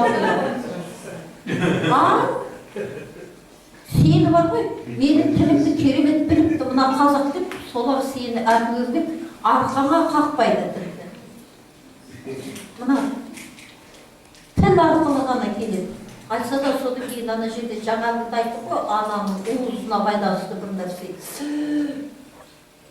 Адам таңғаларлық бір нәрсе бар. Мына күні бүгінге дейін анасының сүтінің құрамын әлі толық бере алған жоқ. Бірде-бір ғылым. Ұқсатып, жасалды сүт жасалды. Бірақ мына Құдайдың құдіретін қараңыз. Жаңағыны бере алмады, әлі бүгін. Ол түгіл, ана баланың иісі бар ғой, иісі, жұпар иісі. Ол емшек еметін балаларда ғана болады ол иіс. Ананың сүті арқылы ғана келеді. Сол иісті неше түрлі әтір жасайтын, крем жасайтын, күні бүгінге дейін бірде-бір парфюмерный иісі келтіре алмады. Құдірет бар, құдірет. Ойланып көру керек қой адам кішкене. Содан кейін ана балаға тіпті анасының сүтін сауып ана немен емізікпен емізтеді ғой. Тіпті анасының сүтін сауып ішкізгенде бала қанағаттанбайды екен. Бәрібір табиғи түрде қанағаттанып рахаттанбайды екен. Сонда тек қана анасының кеудесін емуі керек. Ол ананың сүтінің жылылығын күні бүгінге дейін ешкім бере алмайды екен. 1000 жерде жаңа ғылыми түрде олай да көр, бұлай да көр келмейді екен. Сонда бала адам өзінің өміріне жететін күш қуатты иммунитетті тек қана анасының сүтінен алады екен. Неғұрлым анасының сүтін көп ішкен бала ақылды, зерек, ширақ болады екен. Енді жаңағы содан кейін мына бесікке жатады, жаңағы анасының сүтін емді, бесікте жатып бесік жырын тыңдайды, әлди тыңдайды, соның барлығы балалардың тілін ерте шығарған қазақтың баласын кім анау кім еді ананың фамилиясы поляктың жер аударылып келген поляк революционері соның жазғаны бар. Қазақтың дейді 5-6 жастағы баласы ойын толық жеткізе алады дейді. Ал 6-7 жастағы балалары шебер тауып сөйлейді дейді. Тауып сөйлейді дейді. Шешен сөйлейді деп сөйлеп алып жазады. Шынында да солай дейді. Тула салып бесік жырын тыңдады. Сөз, әуен, ана сүті, соның барлығы қосылып жаңағы баланы қойды, күш қуат беріп. Қазіргі келіндер фигурам бұзылады деп 1-2 айдан кейін-ақ бітті, баланы емізбейді. Білдіңіз ба? Баланы емізбейді. Баланың қарнын жасанды сүт тойғы ұстады, бірақ қарнға қанағаттанбайды ол бәрі. Білдіңіздер, қарн тояды.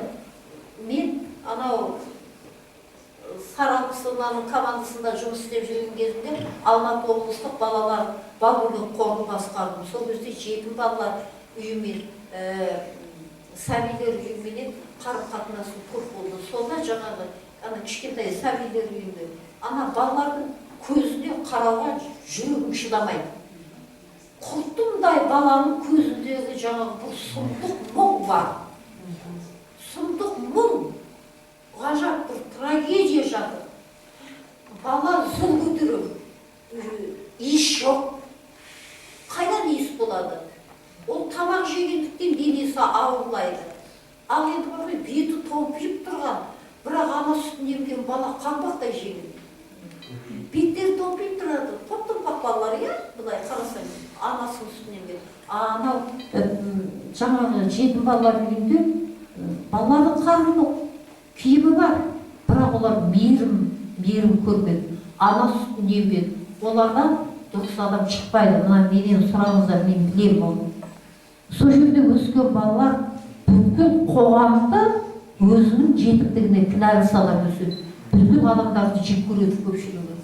2% дұрыс адам шықса, соғанда тауға. Көпшілігі басқа жолмен кетеді. Басқа жолмен кетеді. Өйткені оларда мейірім жоқ.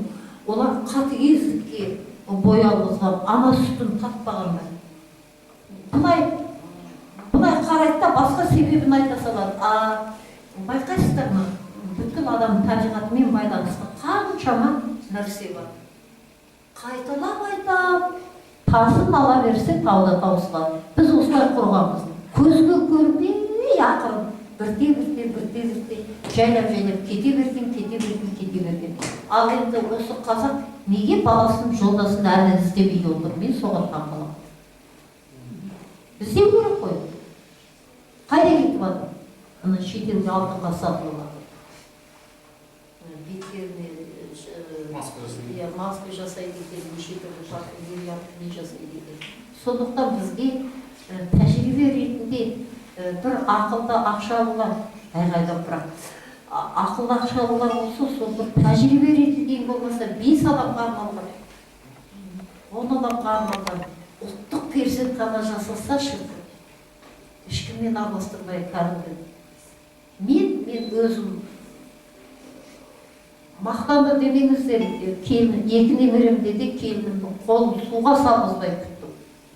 Қолын суға салғызған жоқпын. Алғашында келіні маңғай ұстау, ой мама деп, мен өйтім. Ой түсіндірам дедім, тиіспе. Мен қанша уақыт армандадым дедім. Немере сүйсем екен, жаялық жұқсам екен, келінімді күтсем екен деп мен армандадым. Олай болатын болса, ештеңеге тиіспе. Мен саған келін болмаймын. бәрібір өз міндетіңді өзің атқарасың. Бірақ бұл менің анамнан қалған, әжемнен қалған міндет, парыз. Мен соны атқаруым керек дедім. Солай көндірдім. Жаңағы памперс дегенде де көп салған жоқпын. Тек әлгі неге консультацияға барған кезде далаға шыққанда ғана түнде кішкене тыныш ұйықтасын деп жаялық жудым мен. Өйткені соны жуу керек болды. Ол бар ғой, баланың дәретінің өзі, баланың өзіне пайдалы. Ол кейін белі ауырмайтын болады ол. Рас айтам. Оның барлығы бәрі. Қазір енді жайлап кәдімгідей бесікке салып жүр көп жастар. Содан кейін бір қорқынышты нәрсе айтпасқа болмайтын. Атына жаман бәлен ана кесіртілігі деген. Мына көп жастар толғатқысы келмейді дейді. Қорқады екен. Білдіңіздер ме? Ал бала өмірде толғақпен келу керек. Алла тағала сондай жаратқан. Ол қалай ол? Адамзат баласы ол ащы толғақпен келу керек. Сонда ғана ана мен баланың арасында байланыс болады. Ал мыналарды жарып алғандар. Толғатқысы келмейді, ақша төлейді. Сіз оны айтасыз, анау қазір әйел толғатып жатқанда камера көтеріп кіретін жігіттер пайда болды. Әйелінің бүткіл бала туу процесін түсіретін жігіттер пайда болды. Не деген намысы жоқ, ол ақымақ екенін түсінбейді. Ақша берді. Білесіздер ғой, ақша деген беті жоқ, ақылы жоқ, иісі жоқ, намыс жоқ, туысқаны жоқ, бауыры жоқ, сондай бәле. Адамдардың қолмен жасаған бедерлі қағазы. Ол бәленің жүрмейтін жері жоқ, оған сатылмайтын нәрсе жоқ. Енді сондай ақшаның күшіменен жаңағы кіріп кеткен. Әйтпесе қалай ғана кішкене ұялмай ма, намыс болмай ма?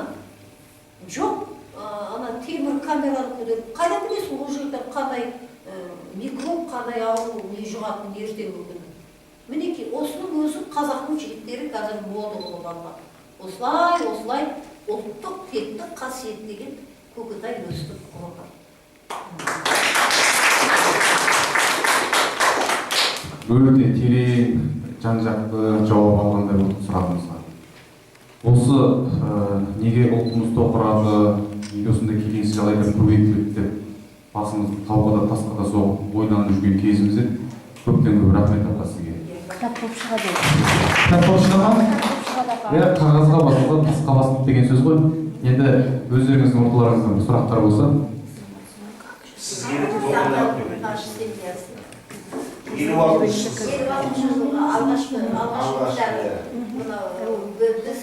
осының бір ғана екземпляры бар. Калинин баспасынан шыққан атаны қазақтар баспай қойған ғой, жазушы Әбден Москвада шығып, мынау шығады, бұның артынан записка офицері шығады, одан Занами Москва шығады, сонан кейін барып қазақтар жаңағы әншілік ұят болды деген болу керек. Соны қайда? 58-ші жылы, жоқ, 58-ші жылы бірінші рет шығарған екен. Шындап келгенде ең алдымен атаның кітаптары Россияда шыққан. Мынау ұшқан ұяның, наш семьяның ең алғашқы варианты, алғашқы несі. Мынау өте, бұлай айтқанда, өте сирек кітап. Қолданбауға деп отырсың ба? Жоқ, мен жай көрсетейін. Ол кісі өз айтты қолданбауға. Жастар сұрақтарыңыз бар ма? Керемет анау. Нағыз сирек кітаптар болды. Айзада тағы да бар ма? Кітапханадан табылмайды.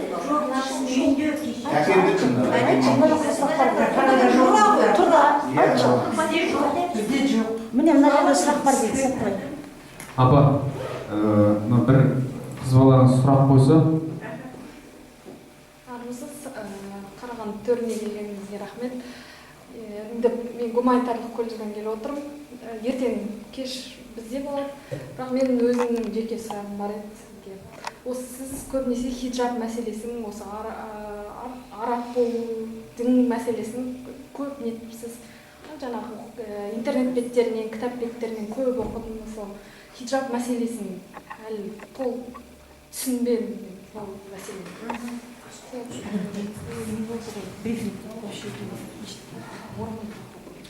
Қазақта бір сөз бар. Сауысқан тоты болам деп жүрісінен жаңылды дейді. Мына біздің ақмақ болып жүрген қазақтың қыздары тура сол сауысқан бар, шынын айтқанда. Өздерінше мұсылмандықтың белгісі деп жаңа қара орамалға, тағы бір бәлелерге тұмшаланып сөйтіп жүрген. Бұл адасып жүргендер, шынын айтып. Қара орамалды күйеуі өлген әйел салған бізде қазақта. Оны қаралы әйел дейді. Қаралы ару дейді. Сол үйдің сыртына қара ту іліп қояды екен. Жыл толған кезде қаралығын түсіреді. Қаралығын түсіріп, жылға дейін ол үйде ешкім тойға шақырмайды. Өйткені ол қаралы үй.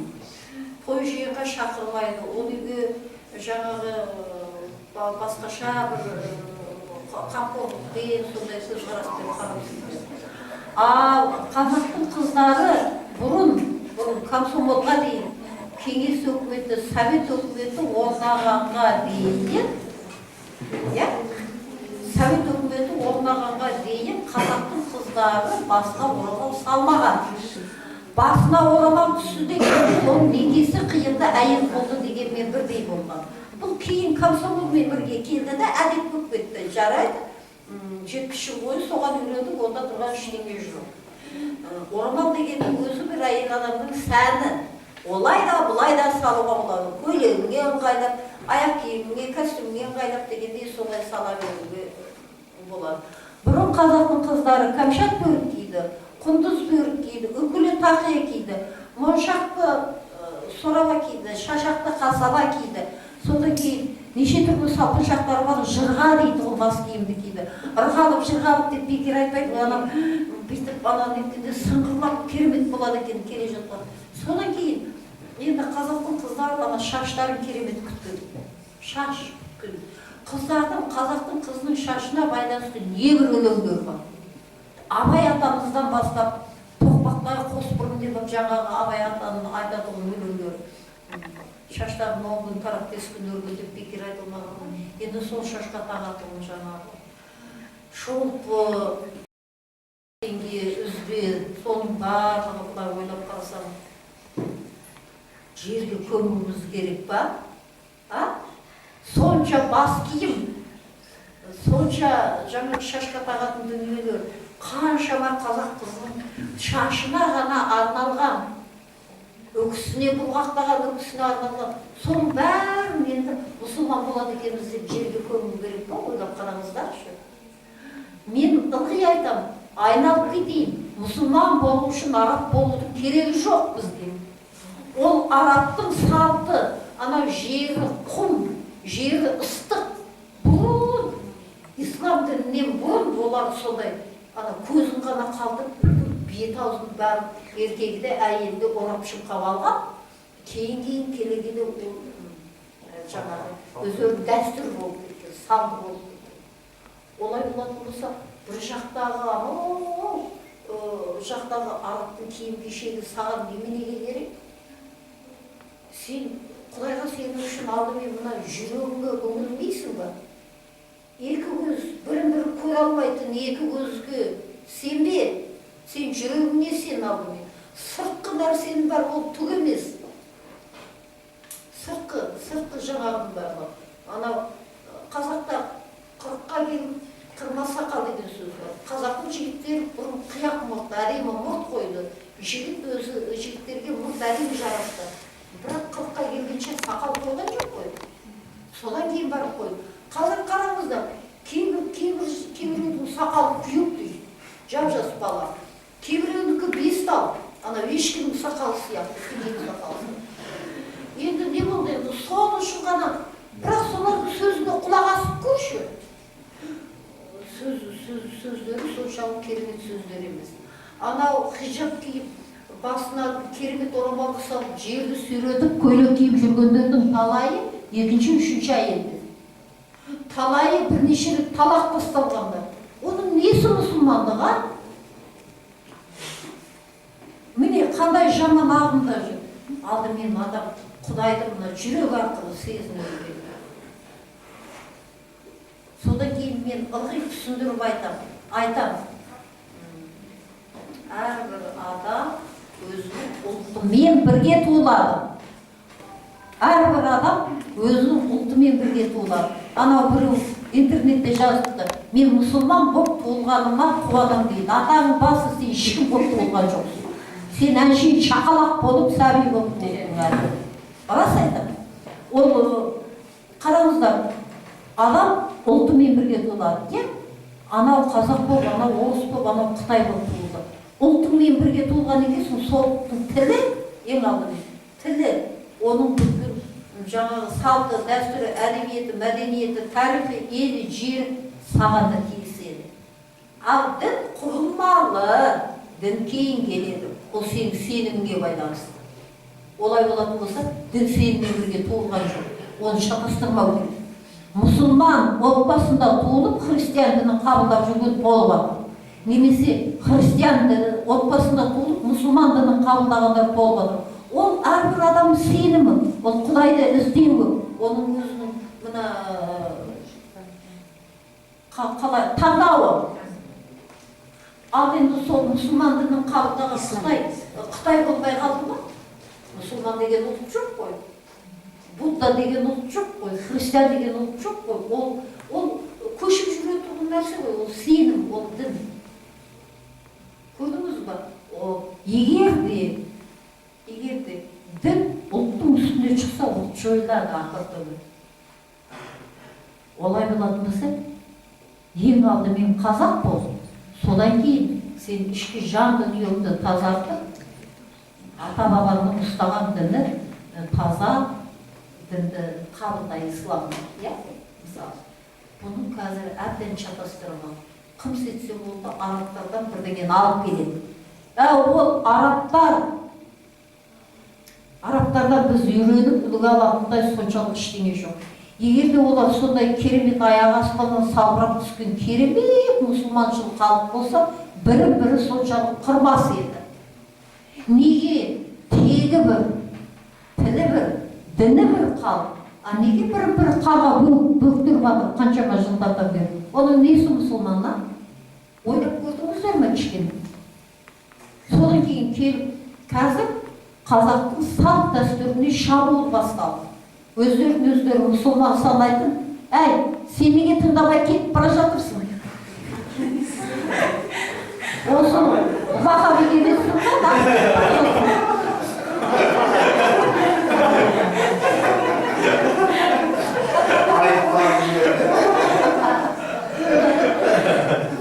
Жаңағы айтады, келінге сәлем салуға болмайды. Неге десе, ол Құдайға қосақ қосып тұр, ширік дей ма, бірдеңе дейді екен өздері, ширік дей ма? Ол Құдайға қосақ қосып тұр, үйтуге болмайды, тек қана Құдайға табыну керек дейді. Жалпы қазақ адамға табынған жоқ. Қазақ айтады, жаманға жалынба, адамға табынба дейді. Рас па? Рас. Енді қазақ керемет құдайшыл халық. Атам заманнан, бірақ фанатик емес, естеріңізде болсын. Қазақ бір ауыз сөзбен Құдайды атам заман жаңағы белгілеп қойған, анықтап қойған, қабылдап қойған. Құдайсыз қурайсың дейді. Том-том кітап оқудың керегі жоқ, сен соны жүрегіңмен түсін. Құдайдан қорықпағаннан қорық дейді. Ең жаман адам Құдайсыз дейді, одан артық не керек? Ол әшейін өтірік шариғат соғудың керегі не? Сен осыны жүрегіңе сіңірші алдымен. Сені жаратушы бір ұлы күштің бар екеніне мына жүрегіңмен сенімің керек. Жаңағылар айтады да, келінді ол Құдайға қоса қосып тұр, ол кінә, ол сондай, ол мұндай дейді. Мен айтам, Құранның немесе хадистің қай жерінде?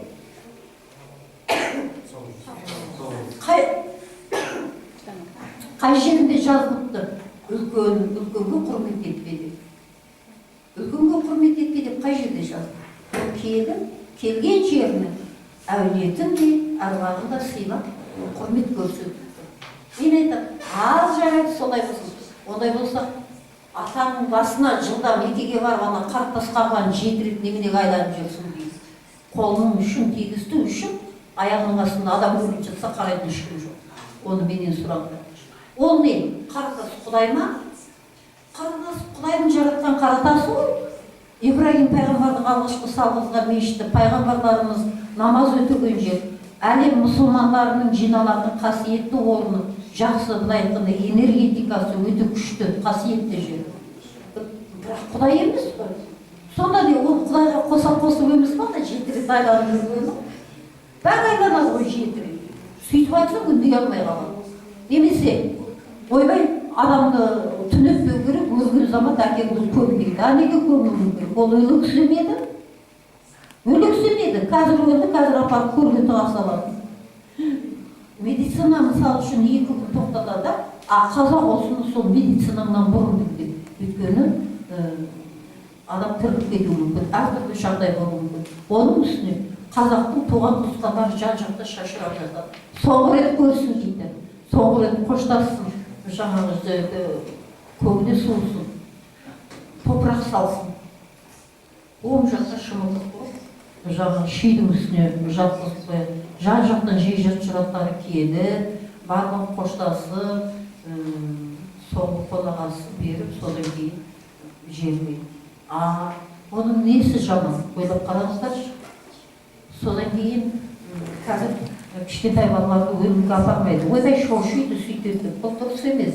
Бала сүні, еркек бала қалай сүндетіп отырады, солай алып бару керек өлімге.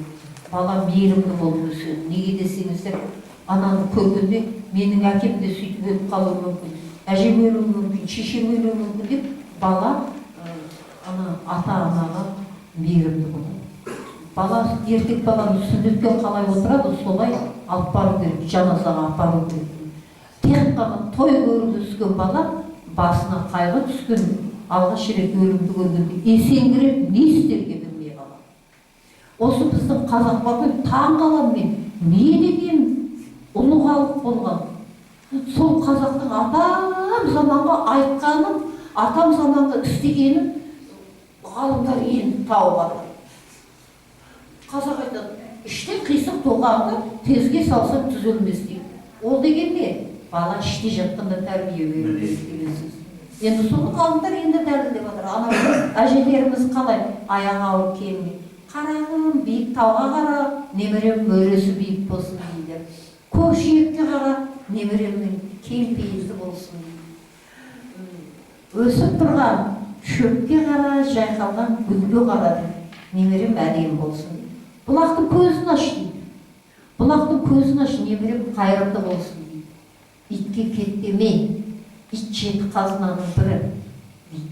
Баланы, кішкентай баланың басынан сипат, көңілін тап, балаға періште, оның ықыласы түссе, іштегі бала сондай мейірімді болады дейді. Жай ма? Жай емес. Айдың жарығында жаңалаяқ алып жүреді, жаз күндері болса. Айдың жарығында жаңалаяқ екі қабат келін алып жүрген. Ана жер адамның бойындағы артық энергия, жаңағы әртүрлі қажетсіз нені жер тартына кетеді. Тоқ соққан адамды, найзағай соққан адамды жерге көметін сол болып салып жүр. Енді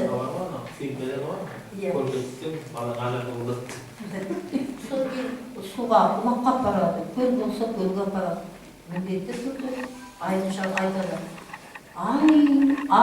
Айдай сәулелі болсын, айдай көпке ортақ болсын дейді. Көпке ортақ жақсылық жасайтын сондай болсын. Содан кейін судай тұнық болсын, судай таза болсын деп айдың жарығында суға түсіреді. Әкеле салаттағы маздап жанған мұққа қақтатады. Өйткені айтады, арайлы болғанмен, ай сұлу болғанмен алыста, су тұнық болғанмен, мөлдір болғанмен су бала ата-анасынан, отбасынан, елі жұртынан алыстап қалмасын, суық болмасын. Оттай опалы болсын, оттай мейірімді болсын, оттай жұмсақ болсын деп жаңағы отқа қақтатады. Енді осыны таза медициналық жағынан қараса, ыстық пен суықтың алмасуы. соның организмге әсер. Сондай әсерді алған бала, іште жатқан бала әрине денсау болады. Әрине денсау болады. Енді осының барлығы біздің әжелерімізден қалған үлгі өнеге. Бұны ғалымдар кейін шығады.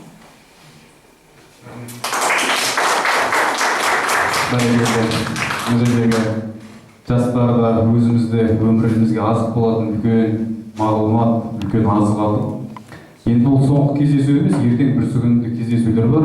Сондықтан да кешімізді қорытындыласақ, осы шаңырақ басқарып отырған Дина Аманжолқызы өзіңізге бір тілек берейік, бір сөз кезегін берейік. Рахмет. Біріншіден, мына жерде балаларымыз апайдың кітабын ұстап отыр екен. Иә, сосын келіп әрине қолдан балаларымызға болады.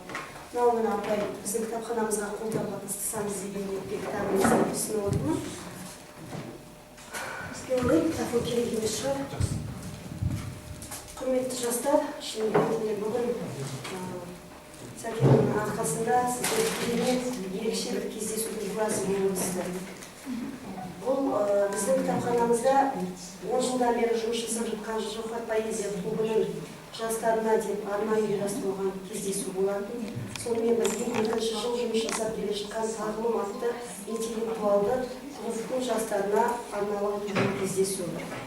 Бұл кездесуде шыны керек бағанадан 2 сағаттан уақыт жастар өкінішке орай алыста тұратындар енді қимаса да, көңілдері қимаса да уақыттарына қарай жолын алыстығына қарай кетіп жатыр. Енді оған ешкім ренжімес деген ойдамын. Бірақ дегенмен де бұл тарихымызда, біздің кітапханамыздың тарихымызда ерекше кездесудің бірі болып қалатыны енді ол әрине анық. Сондықтан да сіздердің баршаңызға алтын уақыттарыңызды бөліп, осындай ұлы тұлғамен керемет тағылымды кездесуде бірге болғандарыңызға алғысымды білдіремін. Оқырмандардың атынан Қарағанды, осы арқаның жастардың атынан апай сізге Алла тағала ұлы жасыңызды ұзақ болсын деген тілек білдіргім келеді. Өзіңіз айтып отырған жаңа әлпештеп отырған немерелеріңіздің жалпы қазақ халқының бала-шағасының амандығын көруіне ұзақ уақыт жасай беріңіз. Шаңырақтарыңыз тек қана қызыққа, қуанышқа толы болсын. Көкейіңізде жүрген осындай керемет ойларыңыз, жаңа өзіңіз айтқан біздің еліміздің белді абыройлы азаматтардың құлағына шалынып, сіздің көкейіңіздегі істеріңіз онынан жасала берсін, еліміздің қай түкпірінде болмасын. Сіз айтып отырған жаңағы арнайы арналған балалар босану үйі ерекше, мысалы, керемет идея, ұлттық нақышта сондай бір босану үйлері болса шыны керек. Өзім де ойлап отырмын, мен 3 баланың анасымын, балаларымның кіндігі қайда қалды екен. Шынымен балаларым бірақ 3-еуі де бесікке бөленген. Ол жағына қам жемеймін. Мүмкін содан кейін жаңағы сіз айтқан сабырлы шығар. Бала-шағаларымыз сондықтан да жастарға болашақтарымыз алда ғой.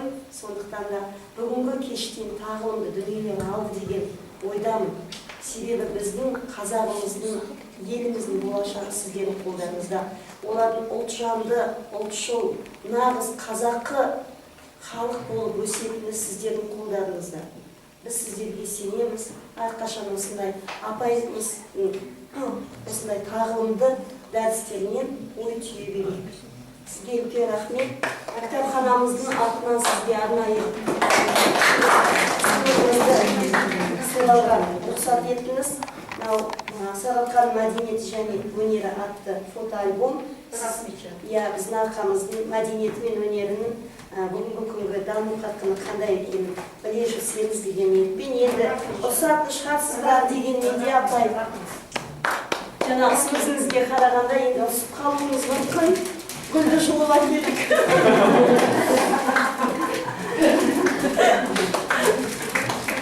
Енді арнайы қонақтың шақырғаннан кейін сізге енді гүл бермеуге тағы да дұрыс емес деп ойладық, бірақ дегенмен де сіздің сөзіңізден кейін келесі жолы міндетті түрде өрік сатып алып қоямыз.